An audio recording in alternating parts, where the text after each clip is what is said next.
جاؤ۔ 26 مارچ کو جب ایئرپورٹ کے لاؤڈ سپیکر پر اعلان ہوا کہ لاؤنج میں بیٹھے ہوئے مسافر رن وے پر کھڑے جہاز میں اپنی اپنی نشستوں پر جا بیٹھے، اس وقت لاؤنج میں سینکڑوں لوگ حسرت زدہ نگاہوں سے ہمیں دیکھ رہے تھے۔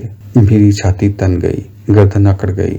ہٹ جاؤ، با ادب، با ملاحظہ۔ میں ان میں سے ہوں جن کی سیٹ بک ہو چکی ہے، جن کا ایروپلین منتظر ہے۔ میں وہ خوش قسمت فرد ہوں جو اس مصیبت سے چھٹکارا پا چکا ہے اور اپنے وطن کو عازم ہے۔ پھر جہاز میں بیٹھے ہوئے میں سوچ رہا تھا کہ جب میں پنڈی پہنچوں گا تو ایک جم غفیر میرے استقبال کے لیے منتظر ہوگا۔ لوگ میری بلائیں لیں گے، میرے ہاتھ چومیں گے، میرے پلو کو آنکھوں سے لگائیں گے، مجھ پر پھول پتیوں کی بارش کریں گے، میری گردن ہاروں سے لد جائے گی۔ یا حاجی، یا حاجی۔ پھر زندگی بھر لوگ یا حاجی کی زیارت کو آیا کریں گے اور محفل میں بیٹھ کر میں کھنکار کر کہوں گا، سبحان اللہ، سبحان اللہ، کیا سما تھا، نور ہی نور، نور ہی نور۔ اور جب ہم اس پاک سرزمین سے واپس آنے لگے تو ہماری آنکھوں سے اشک رواں تھے اور دل